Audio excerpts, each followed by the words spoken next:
Hoje nós vamos trabalhar as 3 mensagens angélicas. No próximo domingo, no próximo encontro, nós vamos trabalhar o decreto dominical e no nosso último encontro deste mês, nós vamos trabalhar a questão oriental e vamos tentar trazer aí algumas coisas relacionadas ao que está acontecendo também hoje nessa guerra lá no Oriente. Muito bem. Apocalipse 14 vem trazendo para nós ali as 3 mensagens angélicas, e eu quero lembrá-los que o capítulo 14, ele inicia falando dos 144 mil, que na sua testa tem o nome de seu pai, e algumas traduções traz também o nome do pai e o nome do filho, referindo-se ao caráter do pai e ao caráter do filho. Então, nos diz claramente, o início do capítulo 14 de Apocalipse, que esses 144 mil terão o caráter de Deus em sua vida, em sua fronte, em sua testa.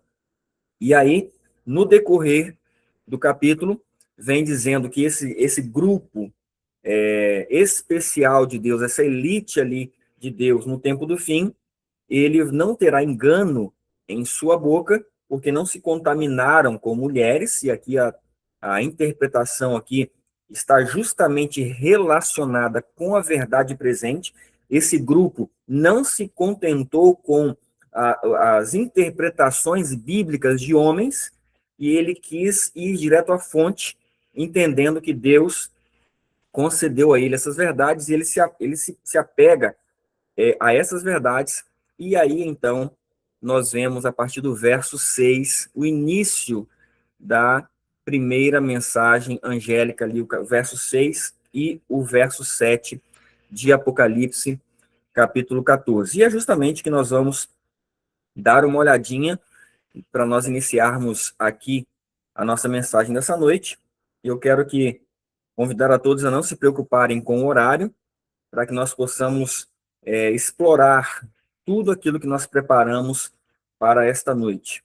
E a primeira mensagem angélica, eu tenho certeza que muitos aqui sabem de cor, diz assim: temei a Deus e dai-lhe glória, porque é vinda a hora do seu juízo, e adorai aquele que fez o céu e a terra, e o mar, e as fontes das águas. Apocalipse 14, verso 7. Olhando para essa mensagem, e entendendo o que ela quer dizer, eu vou pegar alguns tópicos aqui, especialmente 3 tópicos dessa mensagem, para que a gente possa resumir o que o primeiro anjo está trazendo de importante. E o primeiro tópico é o temer a Deus e dar glória a Deus. O que significa isso? Vitória sobre o pecado, ou perfeição de caráter, que é a mesma coisa. Ser perfeito no caráter significa vencer o pecado. E eu coloquei um texto aqui, base, de 1 Coríntios 10, 31, que traz justamente essa verdade que aqueles que vencerem o pecado, aqueles que alcançarem a perfeição do caráter de Deus e de seu Filho, terão em mente. Portanto, quer comais, quer bebais, ou façais qualquer outra coisa, fazei tudo para a glória de Deus. Esse grupo que vai viver essa mensagem, que vai pregar essa mensagem, que vai dar o alto clamor desta mensagem, sem dúvida alguma, estarão comendo, bebendo ou fazendo qualquer coisa em suas próprias vidas, pensando na glória de Deus. Nunca estarão pensando em si mesmos, estarão pensando na glória de Deus. O segundo tópico desta primeira mensagem traz aqui o juízo, a urgência do juízo, ou seja, a informação de que está acontecendo um julgamento no céu. E aqui o texto que eu coloquei de base, 2 Coríntios 5:10, que diz que porque todos devemos comparecer ante o tribunal de Cristo, para que cada um receba segundo o que tiver feito por meio do corpo, ou bem ou mal. Todos irão comparecer diante desse juízo, desse julgamento, desse tribunal de Cristo, para que possam receber, então, segundo as suas obras, feitas por meio do corpo, bem ou mal. Então, esta mensagem está contida também ali na voz do primeiro anjo. E, por último, eu separei esse tópico, o tópico 3, que fala da adoração ao Criador. Adorai aquele que fez os céus, a terra, o mar e as fontes das águas. E aqui nós vemos o destaque para esse texto está em relação ao confronto do Deus que nós devemos adorar e o dia em que nós devemos adorar. E nós vemos esse conflito, as verdades que estão hoje sendo anunciadas em confronto a esse assunto, que fala que Deus e Cristo, né, Deus, através de Cristo, deve ser adorado no dia de sábado, no sétimo dia, e em contrapartida a essa mensagem, nós vemos a mensagem de que um Deus triuno, a Trindade, deve ser adorada no primeiro dia da semana. E é claro que nós sabemos, aqueles que estudam profundamente esses temas, sabem que, por exemplo, a linguagem que é usada para adoração domingo, eles falam de até sábado, eles usam o termo sábado. E nós sabemos também que aqueles que pregam a doutrina da Trindade usam o termo Deus único também. Mas nós sabemos que essa doutrina, tanto a Trindade quanto o domingo, está em confronto à verdade revelada por Deus, de que somente Deus e seu Filho devem ser adorados no sétimo dia. O texto base para esta adoração está em Apocalipse, capítulo 5, versos 13 e 14, que diz assim: E ouvi a toda criatura que está no céu e na terra e debaixo da terra, e que estão no mar, e todas as coisas que neles há, dizendo: Ao que está sentado no trono, sobre o trono, e ao Cordeiro, sejam dadas ações de graças, e honra, e glória, e poder para todos sempre. E os 4 animais diziam: Amém. E os 24 anciãos prostraram-se e adoraram ao que vive para todos sempre. Esse texto aqui sobre adoração não deixa margem para qualquer outro ser, qualquer outro conceito de divindade entrar na adoração. Ao que está sentado sobre o trono, o Pai, e ao Cordeiro, o seu Filho, sejam dadas ações de graças e honra e glória e poder para todos sempre. Muitos adventistas que infelizmente perderam a base de sua fé, os princípios revelados pelo nosso Deus, muitas vezes olham para essa relação que nós fizemos aqui e não conseguem perceber que o ponto aqui da primeira mensagem angélica, quando fala da adoração, está relacionado também ao Deus que nós adoramos. Então, hoje, a classe de adventistas que creem na Trindade, eles trazem essa adoração da primeira mensagem apenas para o dia de adoração, não dando ênfase, não percebendo a ligação que existe entre o dia em que nós adoramos e esse dia aponta para o Deus verdadeiro, o Deus soberano, que é o Pai. Por isso nós trouxemos aqui um texto apenas do Espírito de Profecia, para que nós possamos ver claramente essa relação. Diz aqui: é intuito do Pai Celeste preservar entre os homens, mediante a observância do sábado, o conhecimento de si mesmo.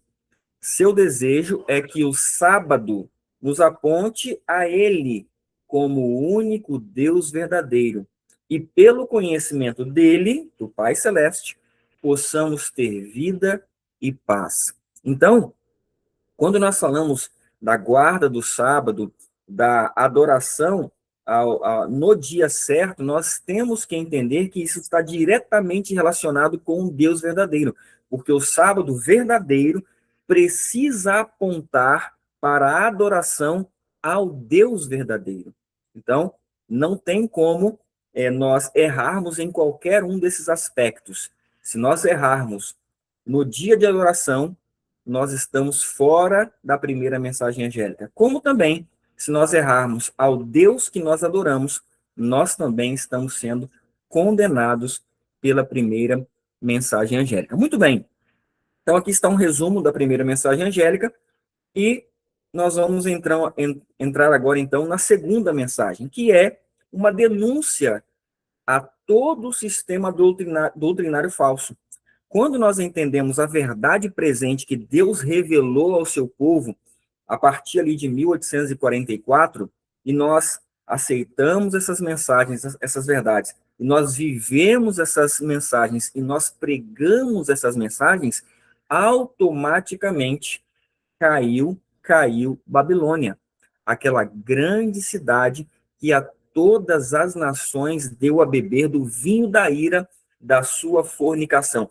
Isso, queridos, é automático. Quando você entende, quando você vive e quando você ensina as verdades que Deus revelou ao seu povo, naturalmente você já está anunciando a queda dessa confusão, desse sistema confuso doutrinário que o homem estabeleceu.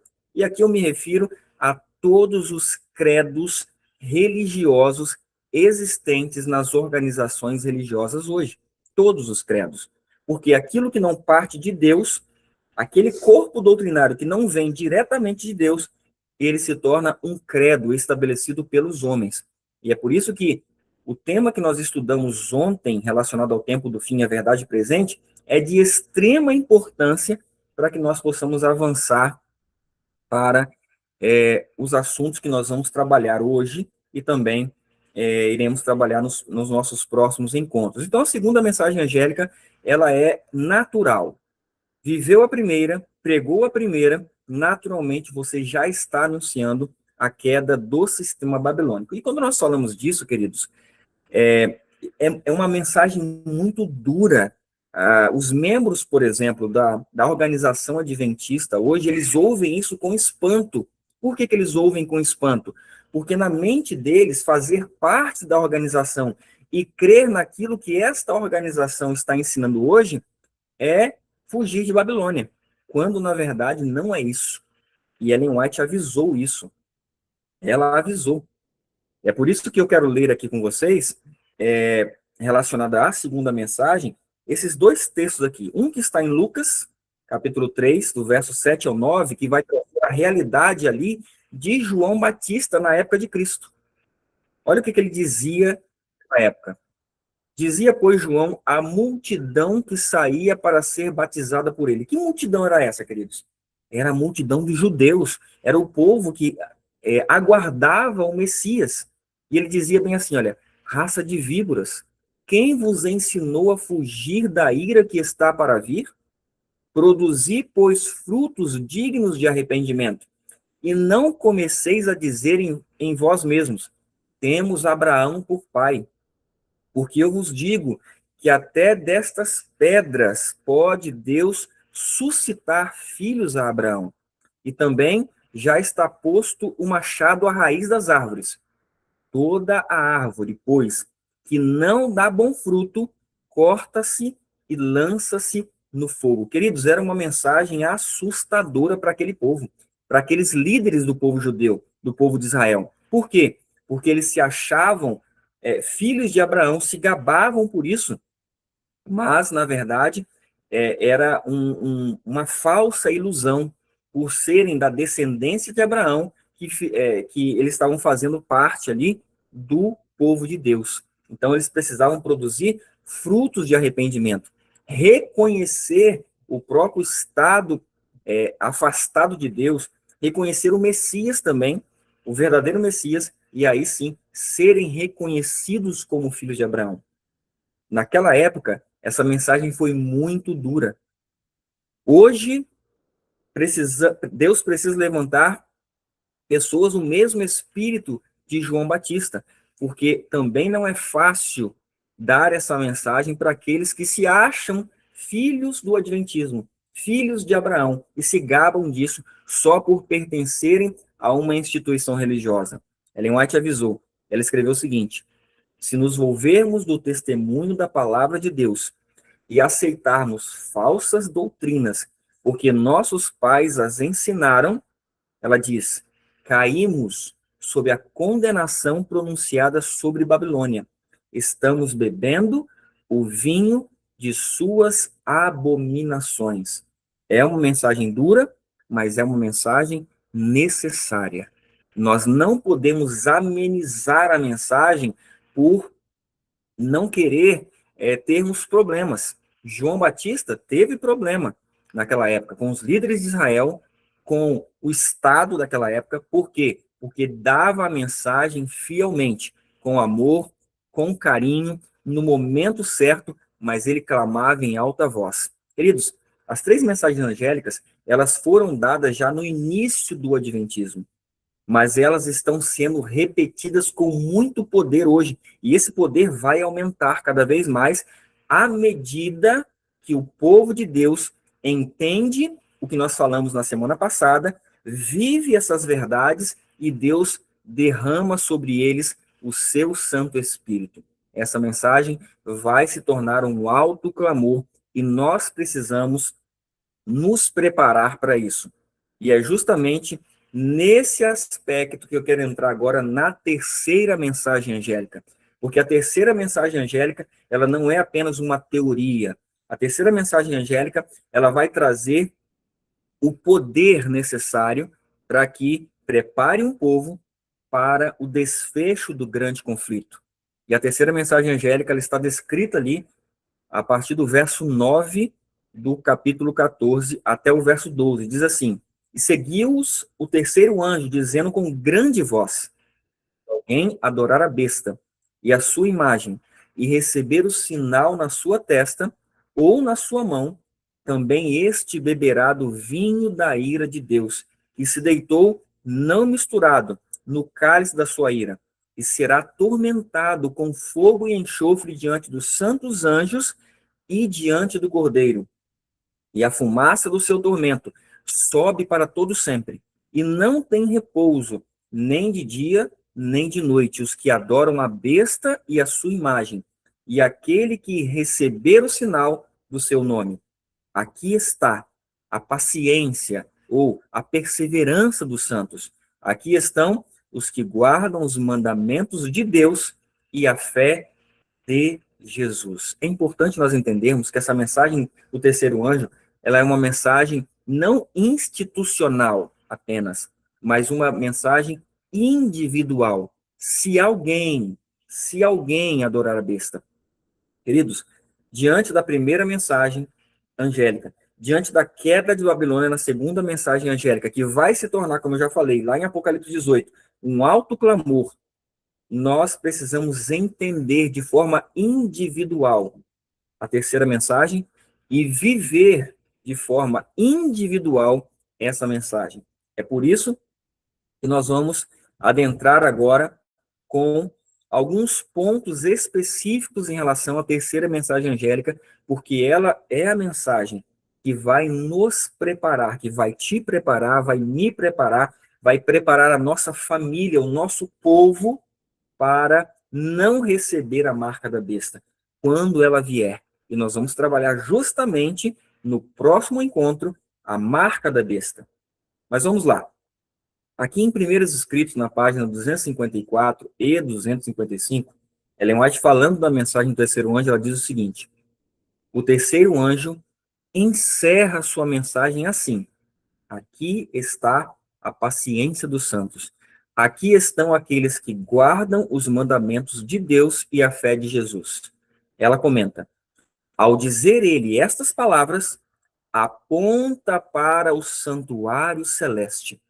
A mente de todos os que abraçam esta mensagem é dirigida ao lugar santíssimo, onde Jesus está de pé diante da arca. Queridos, a minha mente, a sua mente, ela está dia a dia dirigida ao lugar mais santo, mais sagrado do santuário celestial, que é o compartimento santíssimo, onde ali está a arca da aliança. Dentro da arca contém os 10 mandamentos. Será que a nossa mente ela está voltada diariamente para o Santíssimo? Porque aqui ela diz que o anjo, quando ele pronunciou essas palavras, aqui está a paciência dos santos, os que guardam os mandamentos de Deus e a fé de Jesus, ele apontou para o Santíssimo. Se ele apontou para lá, é porque este povo aqui, este grupo, estará totalmente focado em olhar para Jesus lá no Santíssimo. Então é preciso que nós tenhamos isso em mente para que nós possamos avançar. Eu tenho passado em alguns lugares aqui em nosso país, e até também nós estivemos na África pregando essa mesma mensagem, trazendo aqui alguns passos relacionados à teoria, ao conceito da terceira mensagem angélica e também à prática da terceira mensagem angélica. E eu quero aqui rapidamente passar por esses passos, rapidamente. Nós não vamos analisá-los agora, porque eu tenho certeza que muitos que estão nos ouvindo aqui já ouviram esse estudo. Nós, inclusive, falamos desse estudo no Congresso de 2024. Nós trabalhamos esse assunto. E eu quero passá-lo rapidamente para, no final aqui, nós focarmos e abrangermos, ampliarmos um aspecto desses passos aqui. Mas o primeiro desses passos é a condição do homem. Pega água para mim, filho, por favor. É a condição do homem. Nós precisamos entender que nós estamos no estado pecaminoso. Nós precisamos entender que nós, de nós mesmos, não conseguimos produzir justiça, porque nós estamos completamente contaminados pelo pecado. Então, toda a justiça que nós tentamos produzir é trapo de imundícia para Deus. Não serve, porque ela já está contaminada com o pecado. O segundo passo é nós anunciarmos e entendermos, é claro, anunciarmos que o padrão do céu é a lei de Deus, são os seus mandamentos. Esse é o padrão para que o seu povo possa entrar no céu. Mas Deus, além de nos informar qual é o padrão de julgamento do céu, ele nos informa que esse padrão, essa lei, exige de nós perfeição. Ele precisa que nós sejamos imaculados. E agora vem a incógnita: como que um ser que está poluído pelo pecado pode obedecer a mandamentos perfeitos e se tornar imaculado? Aos olhos humanos, isso é impossível. Então, a terceira mensagem angélica, ela traz a nossa condição, ela mostra o padrão do céu, ela exige perfeição, e ela exige que o povo seja irrepreensível, mostrando que a nós mesmos é impossível alcançar esse estado de perfeição. E aí Deus precisa, então, trazer uma solução. E que solução é essa? Os textos que estão aqui, e fiquem tranquilos, não precisem anotar, que eu vou compartilhar esse PowerPoint no grupo da Aliança. Aqueles que quiserem também esse PowerPoint aqui, podem me pedir no particular, eu vou compartilhar com todos, tá? Aqui mostra que Deus precisou trazer a solução para nos salvar. E que solução é essa? Esses textos vão nos mostrar que ele precisou trazer a justiça a essa terra. E a justiça é uma pessoa, é Cristo, o Senhor justiça nossa. Se não fosse o envio de Deus enviar seu Filho ao mundo para colocar a justiça nessa terra, nós estaríamos completamente perdidos. Não haveria esperança para o homem caído, corrupto, como nós somos. Então Deus, ele traz uma solução. Ele envia seu Filho ao mundo, trazendo a justiça a este mundo. E continuando nesses passos, nós estudamos nessa sequência que eu mostro nesse estudo, como obter essa justiça. E a resposta aqui é pela fé. Os textos que estão aqui mostram que somente pela fé nós podemos nos apossar dessa justiça perfeita, a justiça de Cristo. E eu trago também a explicação do que é fé, de uma forma bem prática. A fé é crer no poder da palavra de Deus. É crer que a palavra que sai da boca de Deus, ela é poderosa para regenerar, para criar um novo homem, uma nova criatura, nos dando um novo coração, uma nova natureza. Deus, ele efetua a sua salvação através da fé, que é justamente a palavra de Deus atuando em meu ser. E como eu coloco essa justiça, como eu pratico essa justiça?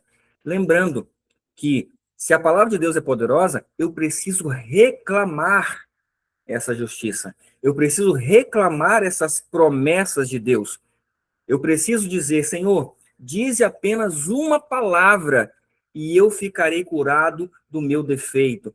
Ó Senhor, dize apenas uma palavra, eu creio que esta palavra é poderosa para curar o meu pecado, o meu vício, tirar-me da escravidão do pecado. Isso é praticar a justiça, é se apossar das promessas de Deus e reclamá-las, sabendo que elas, em si mesmas, têm o poder para nos tornar vitoriosos em Cristo Jesus. E quando nós entendemos todos esses passos, nós vamos perceber que só existe uma coisa que pode impedir a Deus de operar em nós a salvação. O quê? A nossa decisão.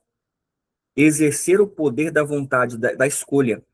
Nós precisamos, para que tudo isso seja realizado, tomar a decisão de viver na presença de Deus, andar com Deus e ser encontrado justo. Abraão andou com Deus e foi justificado. Enoque andou com Deus e foi encontrado justo. Nós precisamos decidir, escolher. E não é qualquer escolha.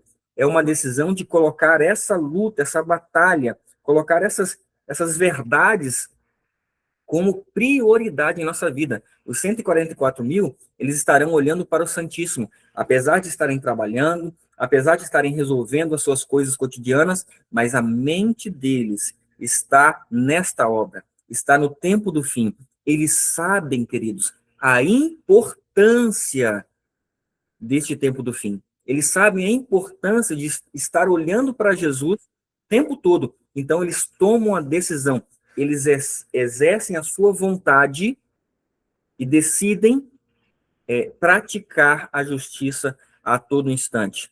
E após essa decisão firme, assim como Daniel 1:8 aqui, ele estava no meio de Babilônia, ele foi levado para lá, no meio de Babilônia, ele tomou uma decisão firme no seu coração de não se contaminar com as iguarias do rei de Babilônia.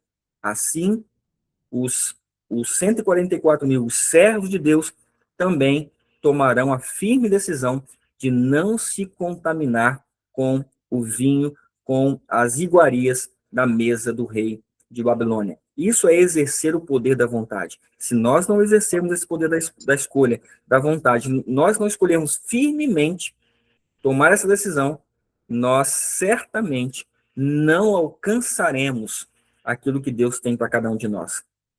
E por último, nesses passos que nós temos aí traçado sobre esse estudo da justificação pela fé, que eu costumo, na minha mente, esse espaço aqui é a espinha dorsal da mensagem da justificação pela fé. Por último, vem a contemplação, olhar para Cristo o tempo todo, estudar sobre a vida de Cristo, contemplar o seu caráter. Quando nós contemplamos a Cristo, quando nós olhamos para Ele, quando nós meditamos na vida de Cristo, nas palavras, na forma que Ele amava, na forma que Ele tratava as pessoas, na forma que Ele perdoava as pessoas, nós somos transformados. Reclamamos as promessas, internalizamos a palavra de Deus, confiamos que ela é poderosa e nós olhamos o tempo todo para Jesus, o autor e consumador da nossa fé. E aí sim, de glória em glória, nós somos transformados pelo Espírito de Deus. Queridos, esses passos são fundamentais para que nós possamos receber de Deus a sua justiça, ser transformados a cada dia de nossa vida na imagem de Deus e então, assim, fazermos parte desse povo, desse grupo, dessa elite que Deus vai levantar para finalizar a obra do grande conflito. Só que eu quero agora entrar de uma forma especial agora em um aspecto de um desses passos que é o estado do homem. Eu quero ampliar um pouco a visão aqui nesta noite que está totalmente relacionada com a terceira mensagem angélica para que nós possamos entender com mais profundidade a vitória sobre o pecado. Muitos têm falado sobre vitória sobre o pecado, mas eu percebo em algumas falas, em algumas pregações, que muitas vezes as pessoas não entendem completamente a questão do pecado, a natureza do pecado, E por isso, se não compreendem essa questão, não podem entender o alvo que Deus quer alcançar através da minha vida e da sua vida. E o título que eu trouxe aqui para nós caminharmos aqui para o desfecho dessa mensagem é Vencendo como Cristo. Esse aspecto aqui é muito importante. 1 Pedro 1,15 diz assim, olha, mas como é santo aquele que vos chamou, sede vós também santos em toda a vossa maneira de viver. Como é santo, é uma expressão de comparação. Como é santo aquele que vos chamou, sede vós também santos. E aí, o Pedro ele vai usar a expressão em toda a vossa maneira de viver. Queridos, esse é o propósito de Deus para o povo que vai escolher, que vai decidir firmemente não se contaminar com as iguarias do rei. Este é o propósito, nos tornar como Cristo, nos fazer vencer como Cristo venceu.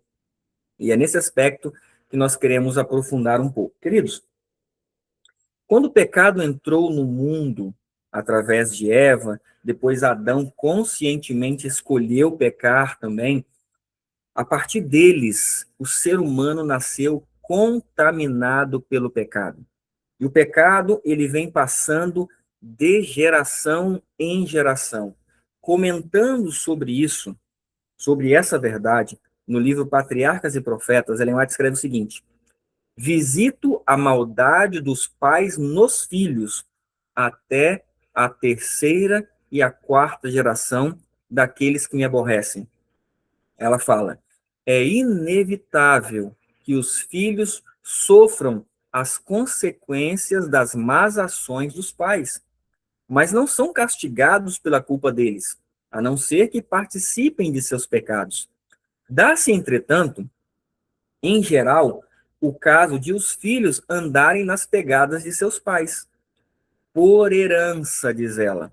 E exemplo, os filhos se tornam participantes do pecado do pai, más tendências, apetites pervertidos e moral vil, assim como enfermidades físicas e degeneração, são transmitidos como um legado de pai a filho, até a terceira e quarta geração. Aí ela diz bem assim, olha, esta terrível verdade deveria ter uma força solene para restringir os homens de seguirem uma conduta de pecado.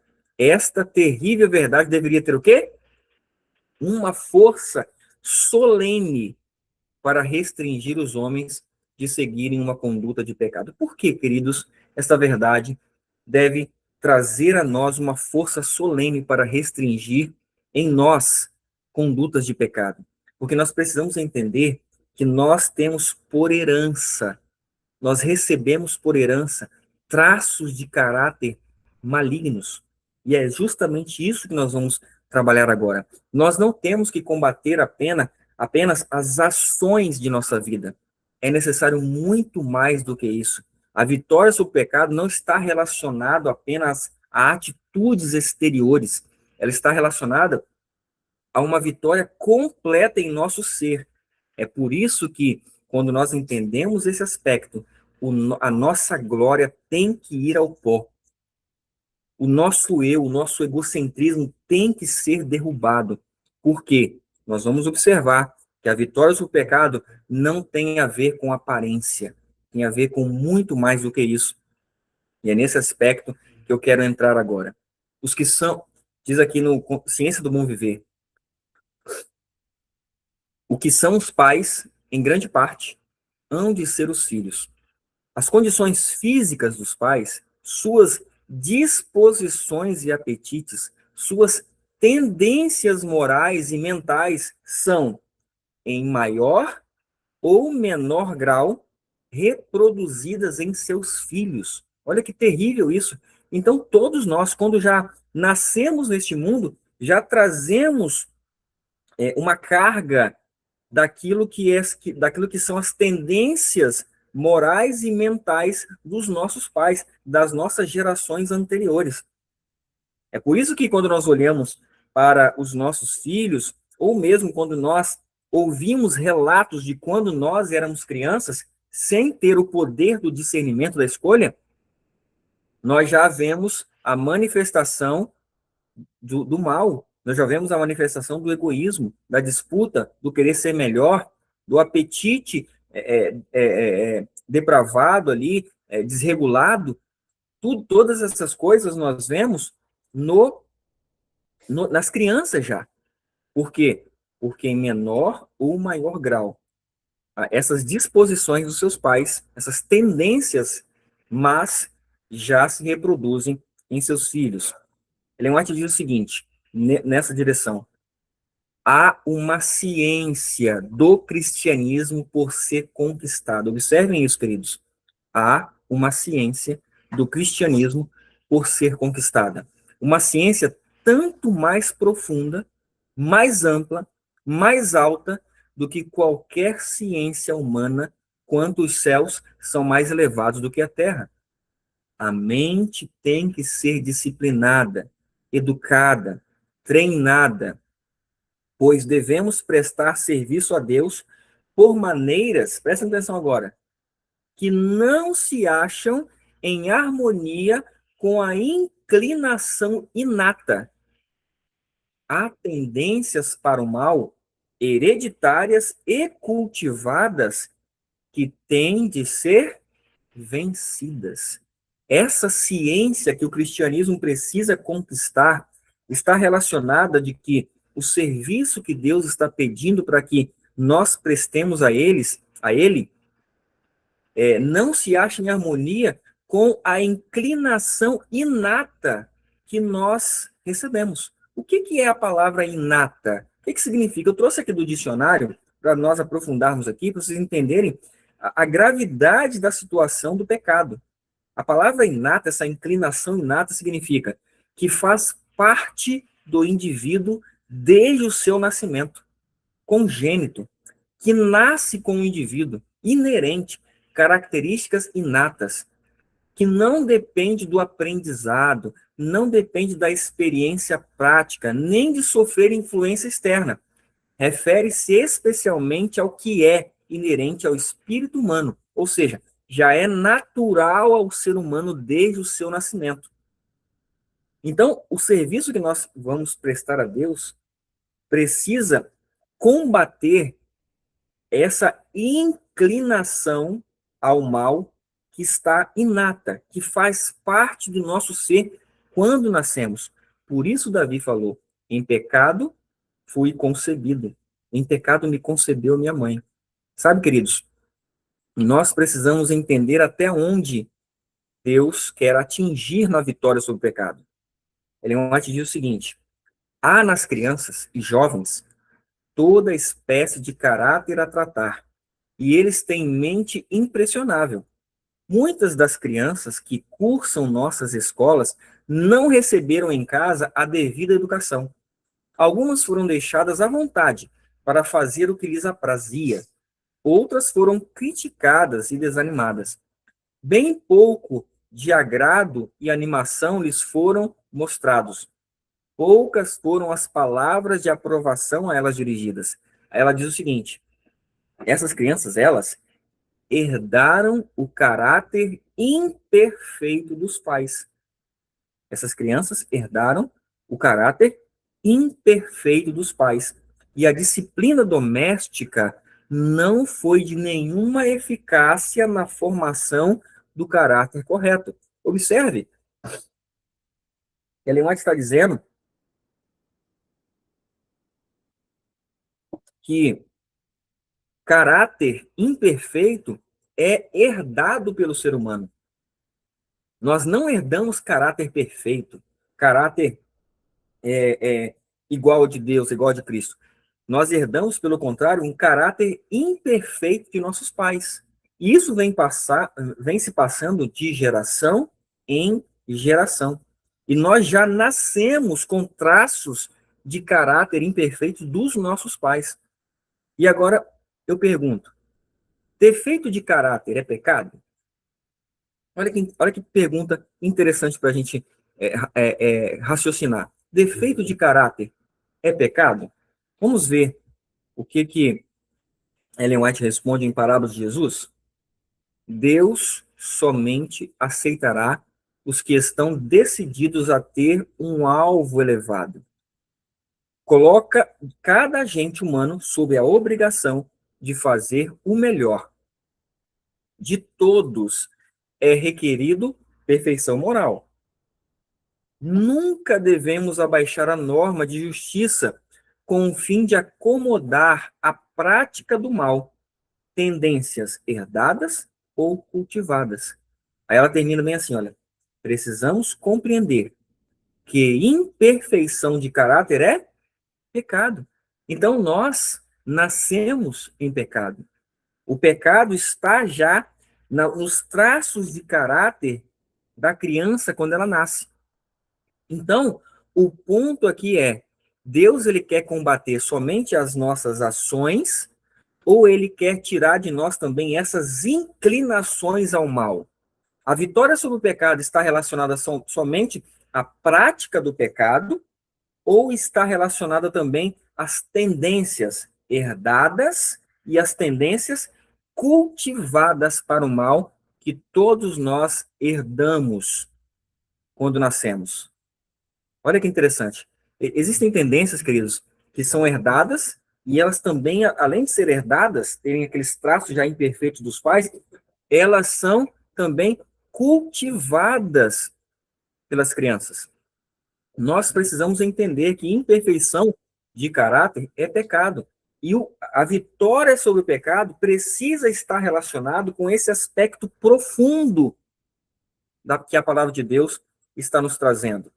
Romanos 8, do verso 5 ao 7, diz que, porque os que são segundo a carne, inclinam-se para as coisas da carne, mas os que são segundo o Espírito, para as coisas do Espírito.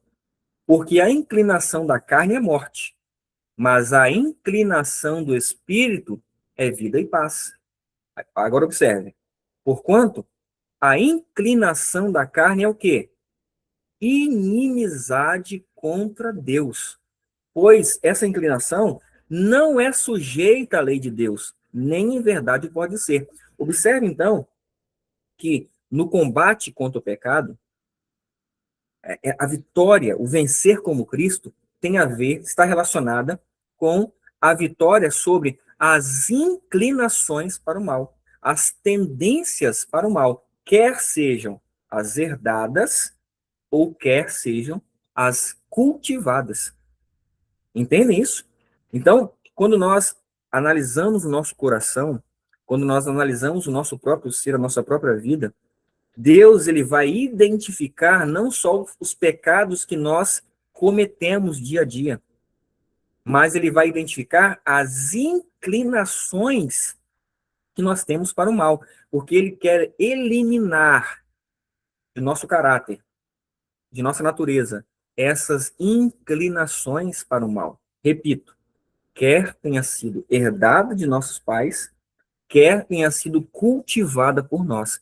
A vitória sobre o pecado está relacionada tanto com as inclinações, com as tendências cultivadas, como também com as herdadas. Cristo venceu ambas as inclinações. Cristo venceu ambas as tendências. Cristo, se ele tivesse tido uma tendência ao mal, uma inclinação herdada, ele não poderia ser o cordeiro imaculado e sem mancha, como ele foi. Então, nós precisamos compreender a profundidade, a ampla vitória que Deus vai trazer e já está trazendo ao seu povo nesses dias. Agora observe que a Ellen White ela vai ser bem enfática nessa questão de vencer as tendências. Os que põem em Cristo a confiança não devem ficar escravizados por nenhuma tendência ou hábito hereditário, ou cultivado. Ela afirma os dois aqui.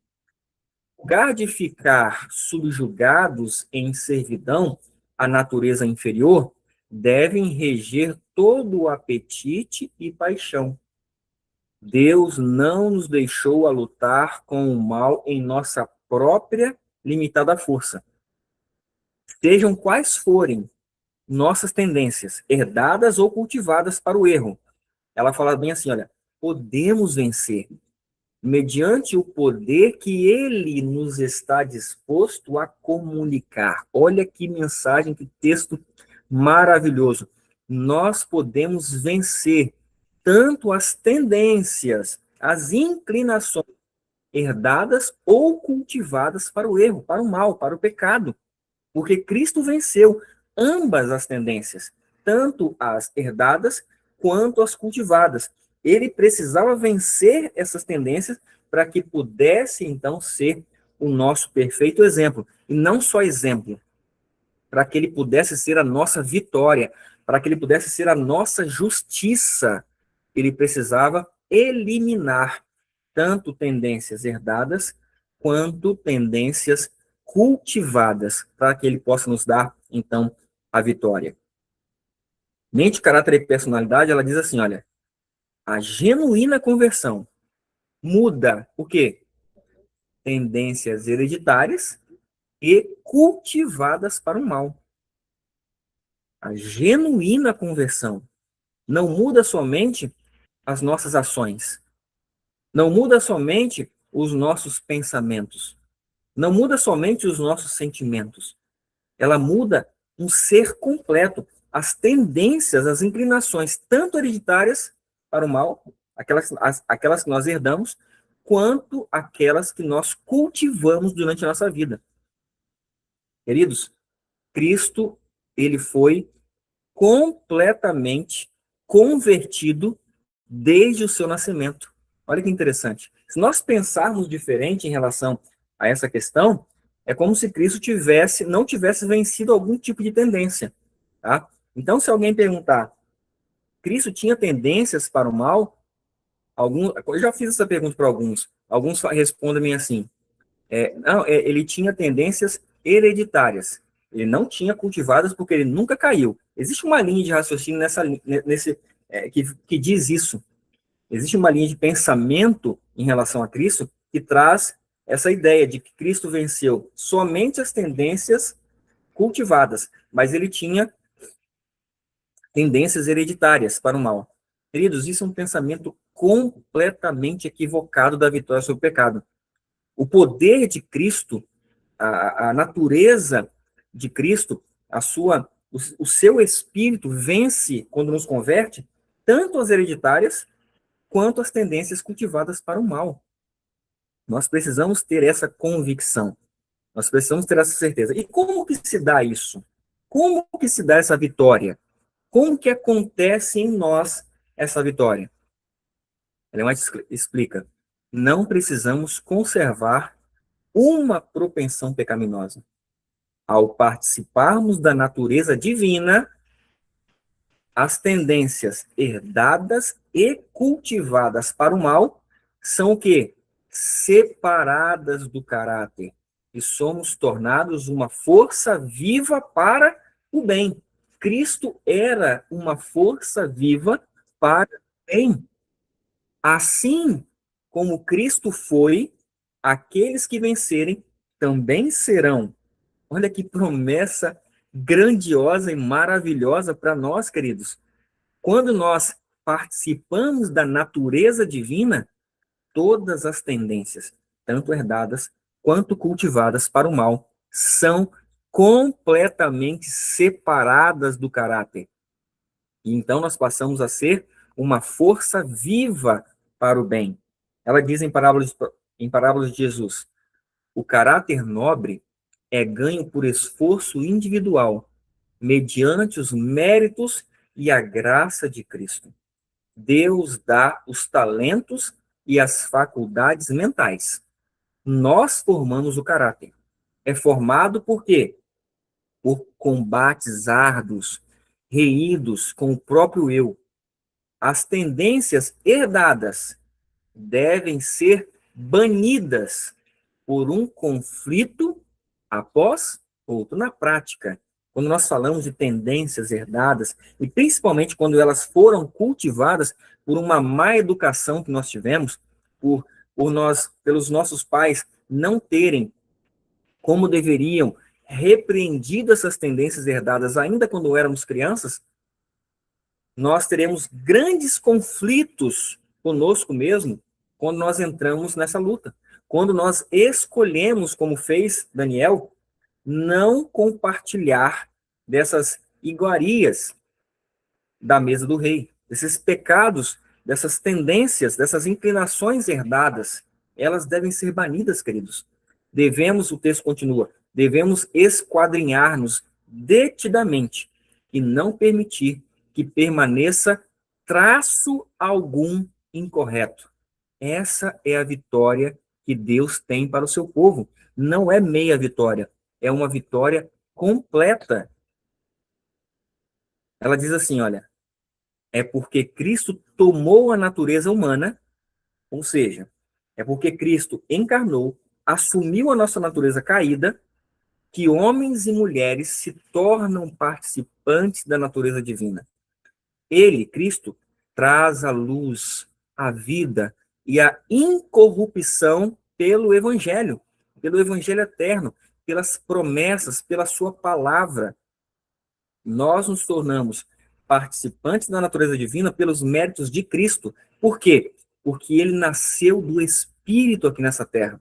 E quando ele nasceu do Espírito aqui nessa terra, ele uniu a natureza vitoriosa, divina, a divindade dele, com a nossa natureza corrupta, eliminou a corrupção e então viveu de forma perfeita, vencendo cada dia, dependendo de Deus a cada dia, em oração, em humilhação, em lágrimas, em clamor a cada dia. E agora ele pode nos fornecer essa vitória. Ele, Cristo, pode nos tornar participantes de sua natureza vitoriosa. E é quando ele faz essa união, quando acontece essa união, ele, Cristo, traz a luz, traz vida e traz incorrupção a nós pelo seu evangelho eterno. Queridos, essa é a mensagem de vitória. Ele veio para demonstrar que a humanidade, unida à divindade, por viva fé, pode guardar todos os mandamentos de Deus. Deus seja louvado. Humanidade unida à divindade, por viva fé. Ou seja, não lembrando que fé é crer no poder da palavra. Viva fé é você estar vivendo pela palavra. É você estar com a palavra na sua mente, no seu coração, com as promessas de Deus bem gravadas, reivindicando, chorando com Deus, crendo que Deus pode falar apenas uma palavra e todo mal pode ser expulso, toda doença, todo pecado, todas as tendências podem ser eliminadas. Você precisa crer. Eu preciso crer, porque Cristo veio para demonstrar justamente isso, que quando a divindade está unida à humanidade, os servos de Deus podem guardar todos os mandamentos de Deus, não pela nossa própria força, mas pela divindade unida à humanidade, nós nos tornaremos uma força para o bem. Os que creem em Cristo e obedecem aos seus mandamentos não estão debaixo da escravidão da lei de Deus, pois aos que creem e obedecem, sua lei não é lei de escravidão, mas de liberdade. Todo aquele que crê em Cristo, todo que confia no poder protetor de um Salvador ressurgido, que sofreu a pena pronunciada sobre o transgressor, todo aquele que resiste à tentação e em meio ao mal copia o modelo dado na vida de Cristo, esse, pela fé no sacrifício expiatório de Cristo, se tornará participante da natureza divina, havendo escapado de quê? Da corrupção, que pela concupiscência há no mundo. Agora prestem atenção no finalzinho desse texto. Olha o nível que Deus vai levar os 144 mil. Todo aquele que pela fé, obedece aos mandamentos, alcançará o estado de impecaminosidade no qual Adão viveu antes de sua transgressão. Queridos, quando eu leio esse texto aqui, eu me lembro de que onde abundou o pecado, superabundou a graça. Deus vai restaurar o homem ao estado em que Adão viveu antes da transgressão, quando não havia tendências, inclinações para o mal, nem herdadas, muito menos cultivadas. Esse é o plano da redenção. Nós não podemos esperar menos do que isso. Nós não podemos buscar menos do que isso. O alvo que Deus tem para mim, para você, é elevado. E a nossa vida tem que ser proporcional. A nossa busca tem que ser proporcional a esse alvo. Quando nós entendemos isso, nós nos colocamos em busca, com todo o entendimento, com todo o nosso racional, com toda a nossa força, a alcançar o alvo de Deus. Por que essa mensagem é tão importante? Porque se nós não entendermos o alvo de Deus, nós nunca vamos alcançar esse alvo. Para que você possa alcançar algum alvo, você precisa saber onde ele está. Você precisa saber o que ele é. Para que então agora as suas decisões, as suas atitudes, a sua comunhão com Deus seja proporcional ao alvo que ele está já fazendo em nossos dias. Porque nós vamos ver, a partir dos dois próximos encontros, que as profecias, o termômetro das profecias, está nos mostrando que o tempo do fim está no fim. E então, se está no fim, é porque Deus já está levantando esse grupo, esse povo. E aí, queridos, eu finalizo com esses dois slides. Porque a prática da justificação pela fé, a prática da terceira mensagem angélica, tem a ver com o amor que você tem à palavra de Deus. Porque a palavra de Deus já saiu da boca dele.